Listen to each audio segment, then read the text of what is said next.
Hey folks, how you guys doing today? Jimmy Roberts here, your local real estate professional. And today we're going to talk about inflation, but specifically how inflation is affecting your ability to purchase real estate. So let's jump right into it. About 2-3 months ago, I was talking to a good friend of mine, a local banker here in the city of Detroit.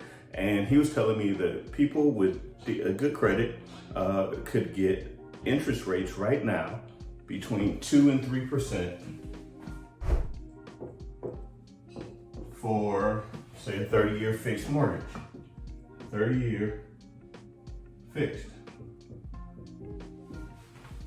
Now, when we were talking about this, I thought that was really cool because, I don't know, about 20 years ago, when my wife and I purchased our first property, interest rates were at 7 to 8%.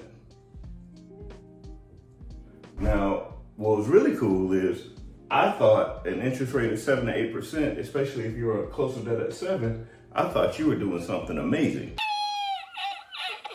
To be honest with you, so imagine how far we've come, right? Now we're 2% and it's nothing. Anyway, as we were talking, you can see that there is a vast difference between 7% and 2%, say, right? But here's the issue. The issue is, these are just numbers on the board. They don't really tell us much. So today I figured what we can do is we can take some real world examples and I can demonstrate the effect of inflation, or more importantly, and by the way, I'm defining inflation as seeing your ability to purchase, your purchasing power, how that is affected by interest rates and how they go up and down.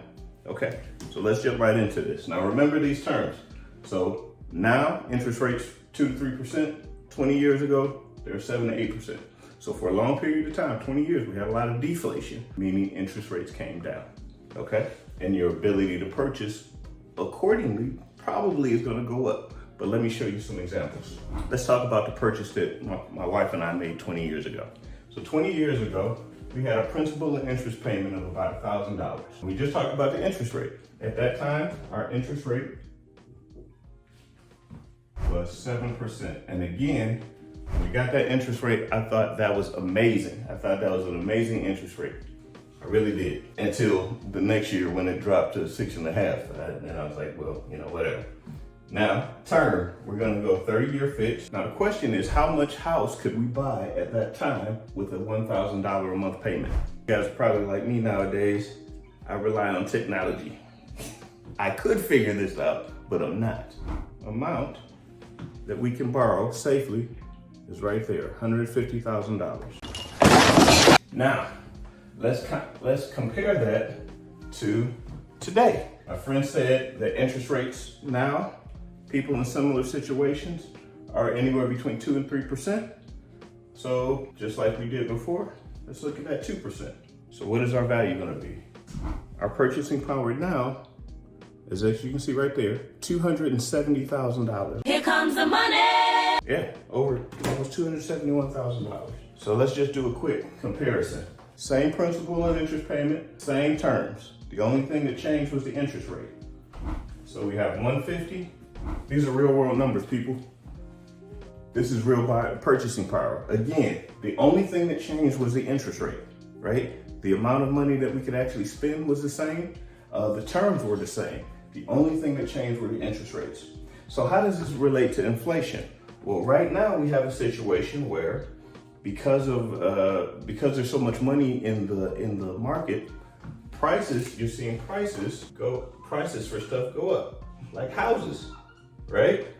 So prices are going up. In an effort to make sure that things don't get too far out of hand, the Fed is going to start, has already started raising interest rates because they want to keep a hold on how much prices go up, because if they go up too much, then you're not going to be able to buy anything, right? You're not going to be able to exchange money for goods because it'll just require too much money.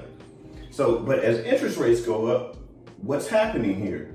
The amount that we can purchase goes down.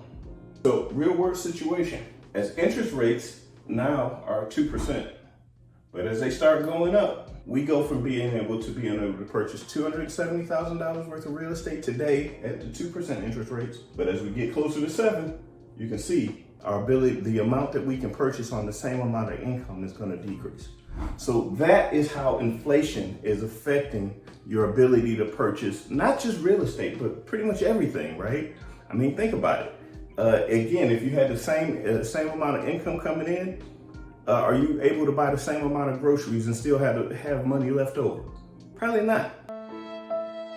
At least not in my household. But then again, I've got 3 girls and, you know, they go through a lot of stuff. That is the deal. So one of the things you might want to consider doing, if at all possible, keep an eye on this. Keep an eye on this. This is really important stuff. It's going to affect your ability to purchase anything for that matter.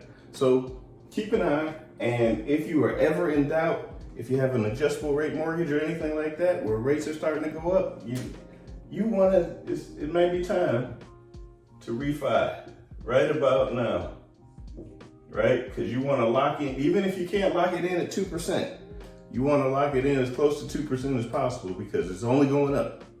So there you go. This is Jimmy Roberts, your local real estate professional, and I hope this was useful to you. Talk to you later. See ya.